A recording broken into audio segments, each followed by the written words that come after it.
I'm recording. So, go. On August 7th, 2014, Warrina Wright and Gable Tosti matched on Tinder. Gable wasn't her...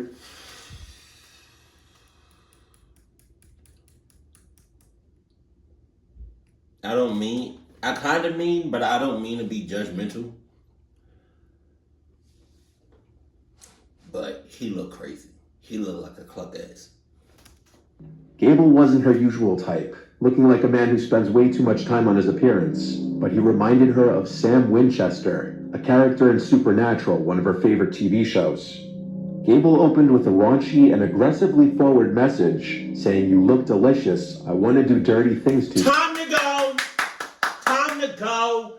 Time to get your cluck ass out of here! Get out of here!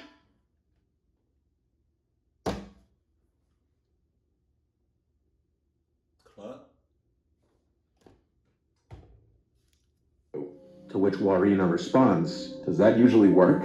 Gable then sends, "Can you be a freak in the sheets?" To which she says, "Probably not, depends." Gable says, "What does it depend on?" And Warrina responds, "What I've had to drink, lol." Gable keeps the conversation sexual by replying, "Let's get drunk together. I'm a porn star after a few drinks." Warrina gives Gable her number after the two exchange a few more messages. Would that have worked on y'all? If you was her in that situation, would that have, is that him? Would that have worked on y'all? You know? Let me know that. Cause slow your roll. A week later, they meet for the first time in the Cavill Mall. I thought that was a goddamn ghost. Right, it's headlights right here. But all this, I didn't see the headlights at first. I just saw all this. I thought, man. They spent the night together heavily drinking, and CCTV footage from multiple establishments showed them meeting, walking into a nearby beer garden, then purchasing a six-pack of beer at a nearby bottle shop. And after their night out together, they ended up returning to the Avalon Apartments where Gable lived alone on the 14th floor. 6 images taken by Gable that night show the couple apparently laughing and smiling in the apartment and on the balcony from which Warrina would plunge to her death only hours later.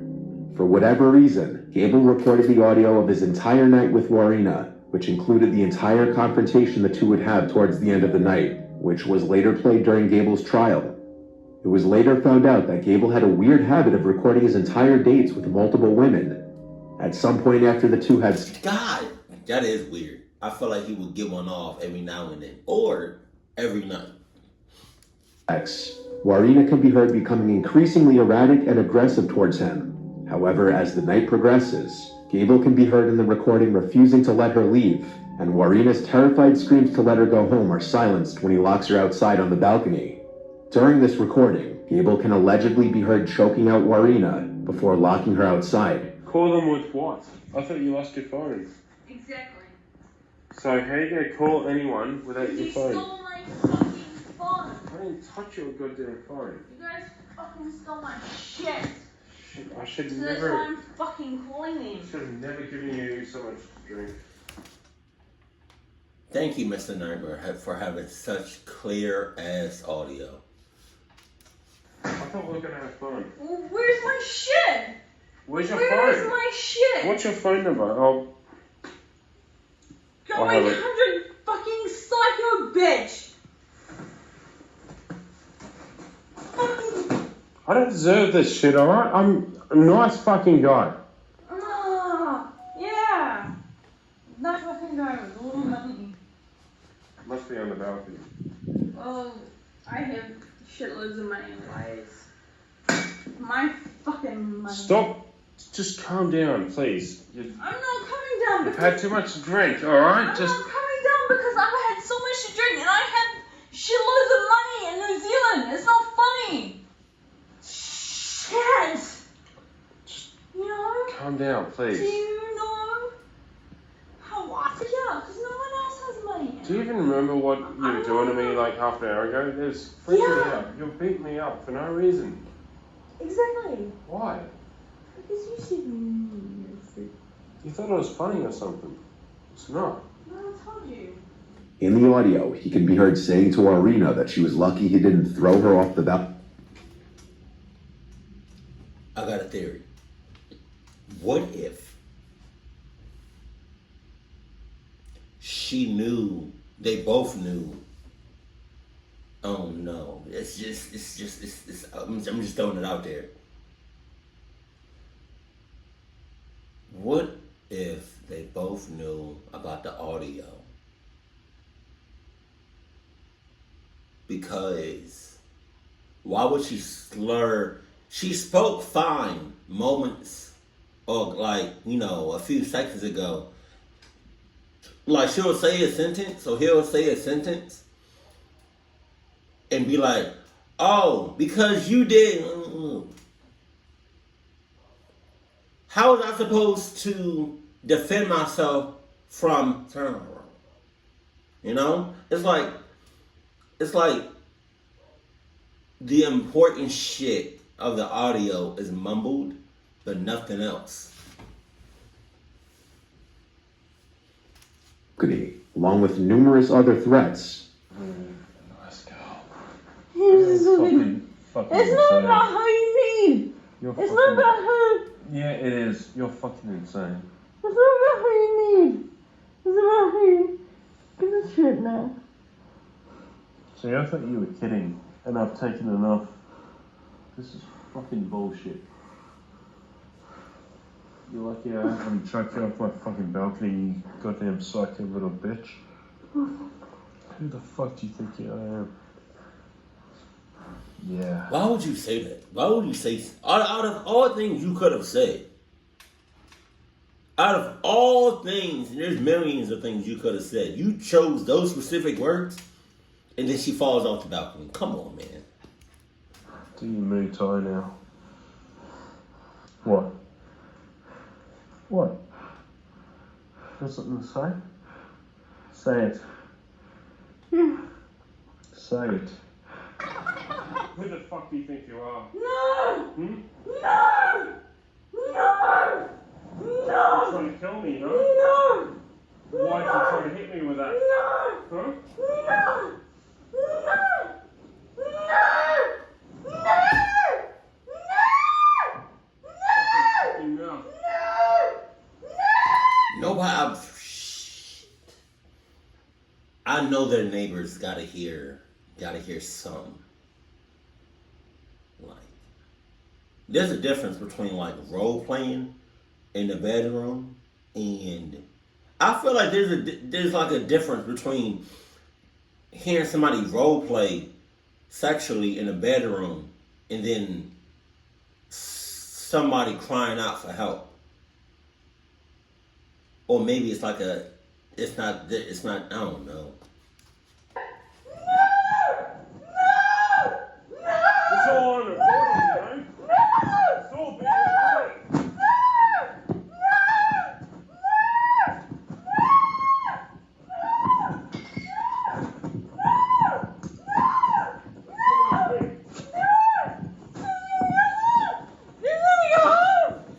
Hell, man, yo, if I was her, I would have kicked him in the gut. I don't know what. I don't know how he had her positioned, but bro. And they're both intoxicated too. I don't know if he was intoxicated. I don't know. But she definitely was intoxicated. I was just waiting for the goddamn balls. You know how sensitive that shit is? I would, but you've been a bad girl.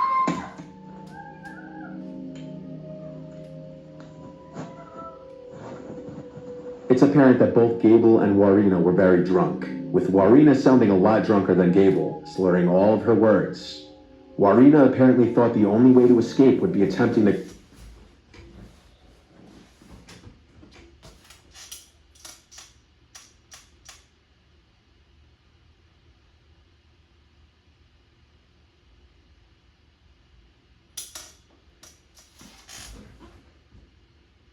That is one hell of a sight.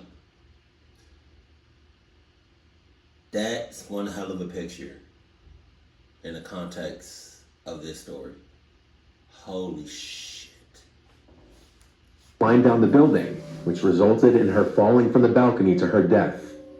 Gable, who was 28 at the time, was arrested for her death, but was ultimately acquitted of all charges. The prosecution claimed that Gable locked Warrina on his balcony following a heated argument, and when she tried to escape, presumably to a lower floor, she plummeted to her death.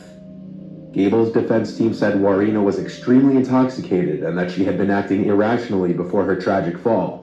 Prosecutors argued that Gable had choked Warrina, trapped her, and made her so afraid that she felt she had no choice but to escape at whatever cost. An audio recording of Gable's phone call with his father right after the incident was eventually released, and in it, Gable is heard telling his father that things had become violent between the pair and that he locked her on his balcony, but insisted that he did not push her. Hello, Dad. I might have a bit of a situation. I met up with a girl for a date tonight, and she started getting really aggressive. It's so weird. He's calling his dad directly after it happened. I'm okay. I just donated some plasma. But it's so weird how maybe he does feel bad, but like if you call somebody right after something like this happens, I would not think you be on the phone talking about something. Hey, Dad, how you doing today? You doing good? Oh, yeah, okay. So you went to the store, you got some groceries, and all right, cool. Yeah, no, I'm fine. Yeah. So something happened a couple of minutes ago. So I just hope he said like. If that was me, if I was in his situation, I would either I wouldn't know what to say, or I'll be hyperventilating. I don't know if I said that right. I'd be short of breath. I would not sound normal on the phone. Alright at first, and like we, had sex in bed, and then after that, like she kept drinking, and we were both drinking, and she like. I think she thought it was like a joke or something, but she kept like beating me up and whatever. Like I've been walking around and there are like a million cops around my building. I don't know what to do. I didn't push her or anything. I'm like just walking around the area and there's like a million cops around the area. It's really up. I don't know what to do. Like I'm walking around the area and I just see a million cops around Avalon. Now, definitely what Mr. Nightmare said is that he could have, maybe he didn't push her off, but he probably scared her so much that she felt like the only way out was to get, I guess, to like the second floor or whatever, but she missed it. But I don't know, man. Nobody really knows. The only people that know is him, her, and God. And me. So, just saying. This is really, really fucked up. What does this keep happening to me? Like, Hold on! Cause you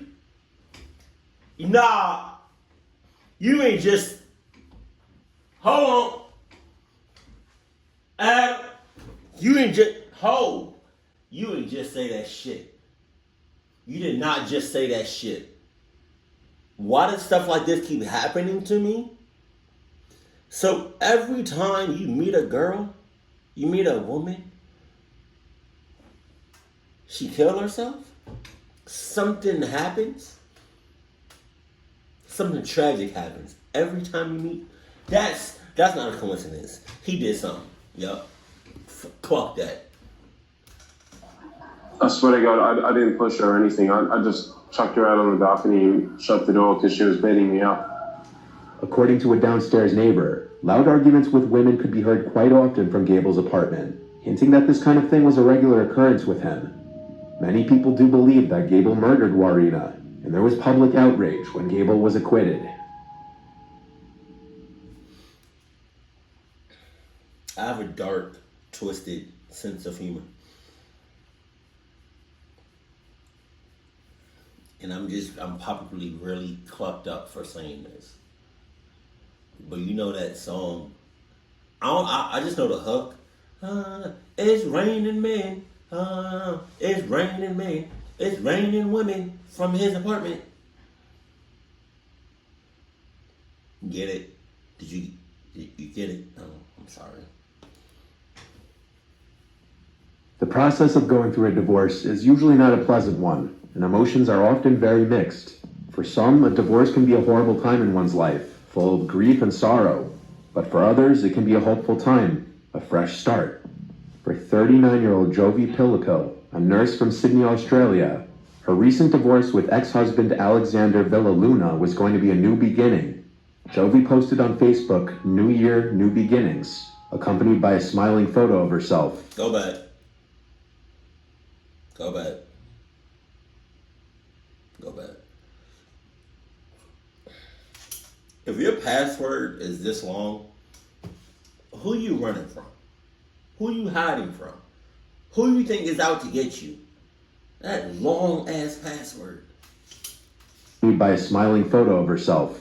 She had since posted on her Facebook of flowers sent by secret admirers and birthday cards and gifts from her 3 children, who called her the best mother there can be. Have you ever, whether at home, at work, at school, wherever, have you ever received something from somebody? Like a random, like some random flowers or a random gift card or like a random present, but it was like no return address, no name, no nothing, and you thought that was just like the scariest or creepiest shit? I would think so. And an independent mother and woman. In March 2016, Jovi was using Tinder to find a date. Jovi is... First of all, that's gorgeous. Wherever this is gorgeous. Second of all, cluck you for using Tinder. Mother of 4. She grew up in the Philippines and then moved to Auckland, New Zealand to train to be a nurse. And then she and her family would eventually move to Sydney, Australia. While on Tinder, she matched 53-year-old businessman Keith Collins. Keith had 3 children. 53. She 39. What's that age gap? I'm really, really, really bad at math and I don't have a calculator on me. 53 minus 49.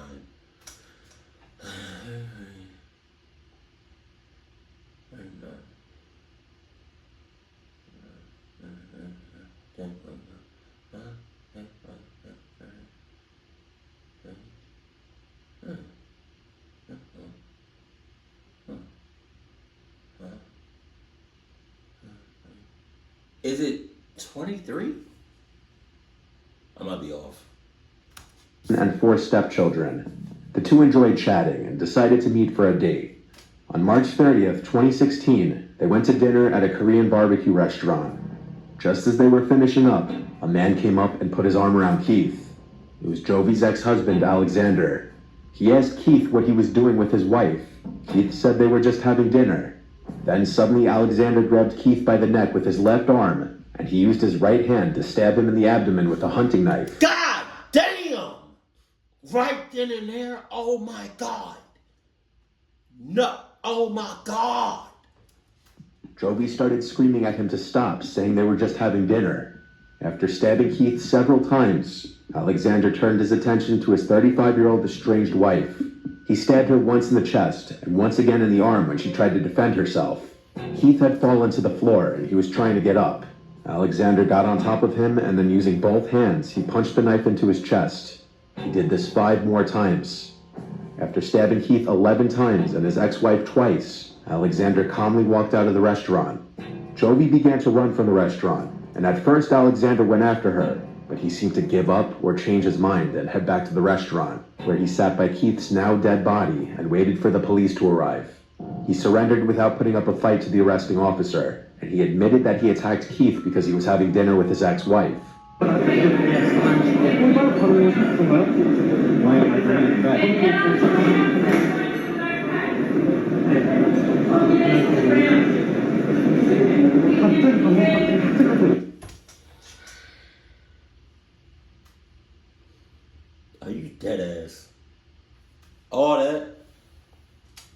He did all that without even knowing the context of the city. They could have been on a business date. They literally could have been friends. Oh man, god damn. I absolutely hate when people unnecessarily kill one another. Like, you just like, bro, you just took somebody's life and you can't, there's no getting that back. Jesus, man. Okay.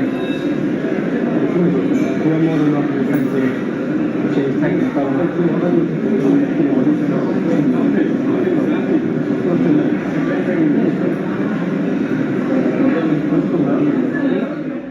Jovi was taken to the hospital, and while she sustained injuries, she survived the attack. Alexander and Jovi had met 9 years earlier when they were both training to be a nurse in Auckland. They were both from the Philippines. Jovi claimed that Alexander was abusive from the start of their relationship. He wouldn't let her have friends and wouldn't let her leave the house often. Jovi already had 3 children from a previous relationship in 2011. She had 1 son with Alexander. 2 years before Keith was murdered, Jovi left Alexander and got a restraining order against him. In response to this, he told her that he would kill her if she ever started dating another man. But he also said at a later time he would spare her life because of their son. In September of 2017, Alexander pleaded guilty to murder. When given the chance to apologize, Alexander said it was difficult to say he was sorry because he was still angry about what happened to him. It also turned out that he told the probation and parole service that Jovi blamed herself for the problems in their relationship. So according to him, she would have been happy to have been killed by him. Alexander also claimed he attacked Keith in self-defense. However, CCTV footage clearly showed that he was the aggressor. The judge said the most heinous part was when he attacked Keith while he was already on the floor bleeding to death. In October of 2017, Alexander was sentenced to 40 years in prison, and he'd have to serve at least 30 years before he could apply for parole. He'll be able to apply for parole on March 30th, 2046, when he's 74 years old. My ass. He should have had life.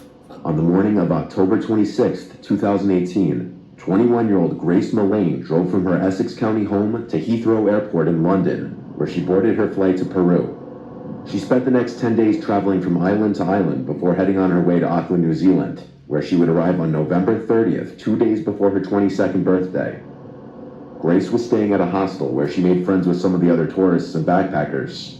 Grace was known for being an outgoing social butterfly.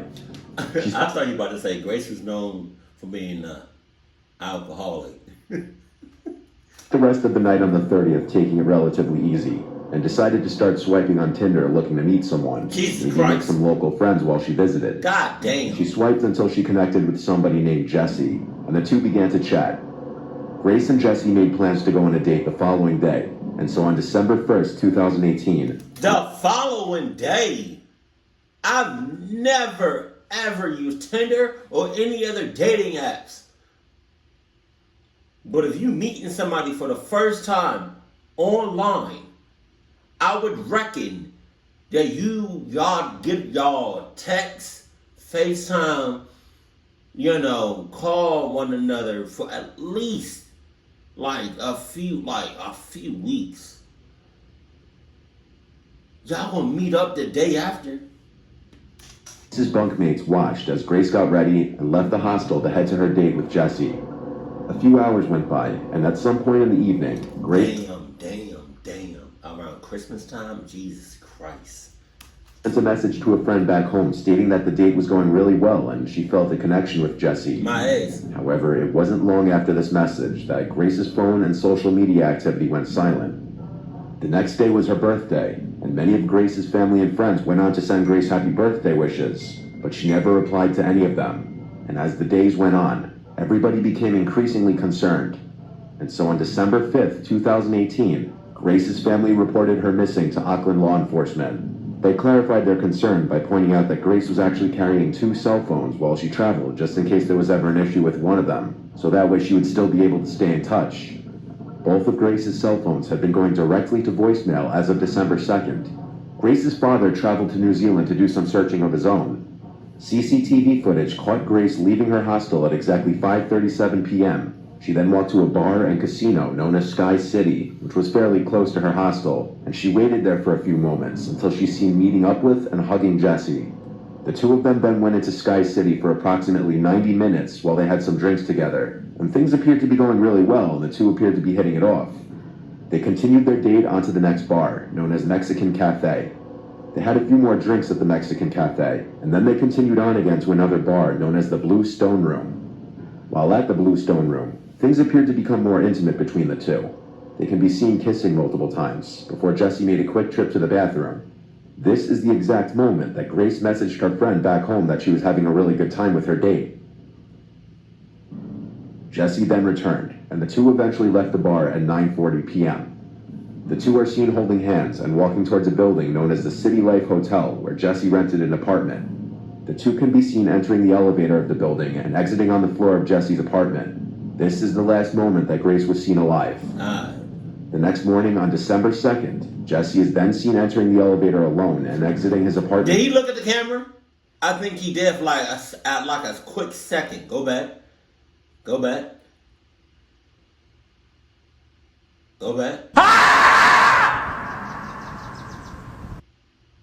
Come on with it. Come on, Jesse! Elevator alone and exiting his apartment building. He's then seen purchasing a handful of cleaning supplies as well as a new large suitcase. He places the new purchases inside his apartment, and then he leaves the apartment again. He then jumps in a taxi and gets a ride to a local car rental facility where he rents a vehicle and heads to another bar. Is she in the goddamn suitcase? He looked like he got hemorrhoids. He not sitting right. The area to meet up with a second Tinder date the day after murdering his previous Tinder date. This date became uncomfortable very quickly, and she decided to end things because she found him really creepy after he had been talking about the best places to hide a dead body. When the date was over, Jesse stopped by the front desk of his apartment building and asked if he could borrow a Rug Doctor carpet steam cleaning machine. He brought it up to his apartment and spent a couple hours in there before appearing on camera again. A couple hours? Then seen bringing a hotel luggage cart up to his room, and shortly after, reappearing in the elevator with the luggage cart loaded with his new suitcase and many other small suitcases. He then brings the luggage cart down to his rented vehicle and loads everything inside.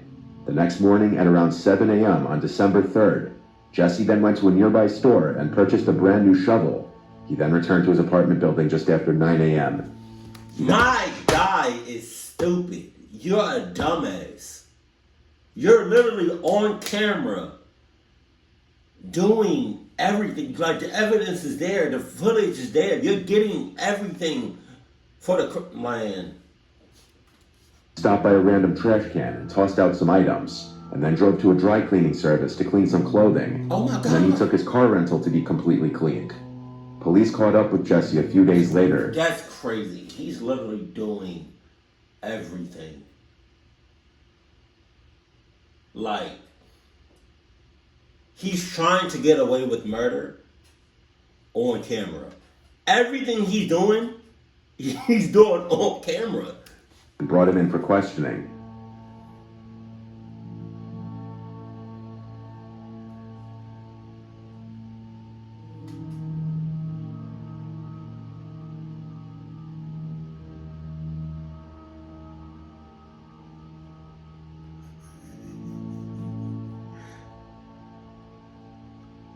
Better run. The police believe that Jesse was involved in some way due to the substantial amount of evidence against him. Tell us about Grace. So I was talking to Grace on Tinder. We'd matched on Friday. I saw that we'd matched the next day on Saturday. How did the evening pan out? Yeah, pretty good. I didn't initially know that she was real. What do you mean? Well, there's a lot of... So have you heard of catfish? No. So catfishing is where someone uses your profile, or uses your photos and pretends to be you and then meets, and you're a completely different person. Right. And it's happened to a few people I know in Australia. And it's all over the TV. So I thought, you know, if I meet at Sky City, at least I know that there's lots of people around. So if it is someone that it's not, then I can just walk away. How did the evening sort of come to an end? There was a hug and a kiss on the cheek, and a thanks, no, nice meeting you. And then I said, let me know about tomorrow. And she said, okay, and then she kept walking. We actually don't know if she's been murdered or not yet. She may be alive and well, Okay. but she might also be dead. Okay? And it could be that you've done it.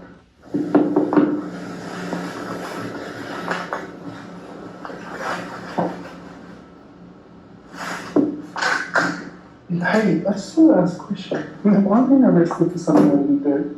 Never been arrested. Oh. No. Oh.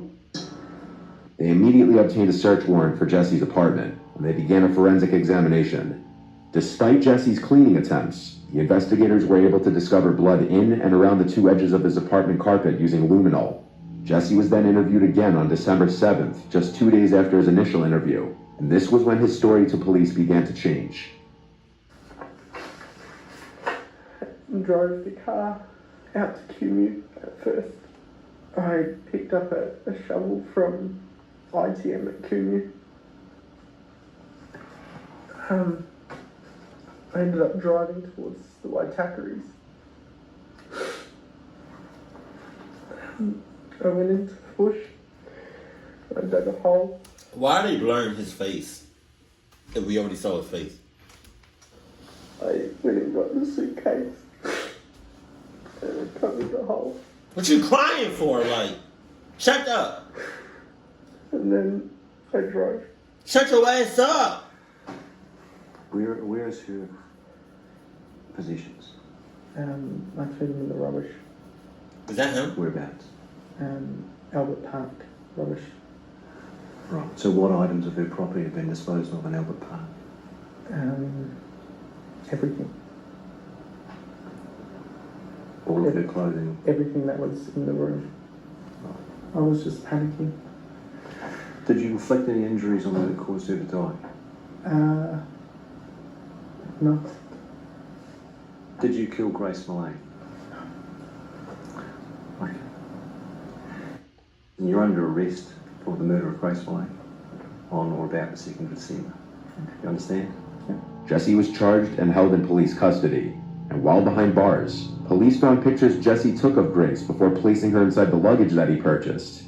Google search history and GPS from Jesse's cell phone led investigators to the Waitakere mountain ranges, where they discovered the luggage with Grace's body buried in a hole. Jesse was found guilty and sentenced to life in prison with a minimum non-parole period of 17 years. During this time, 2 more victims came forward and accused Jesse of sexually assaulting them after matching with him on Tinder. In October of 2020, Jesse was convicted of 8 more charges related to these offenses. God He damn. was sentenced to serve an additional 11 years concurrently to the life sentence that he had already received.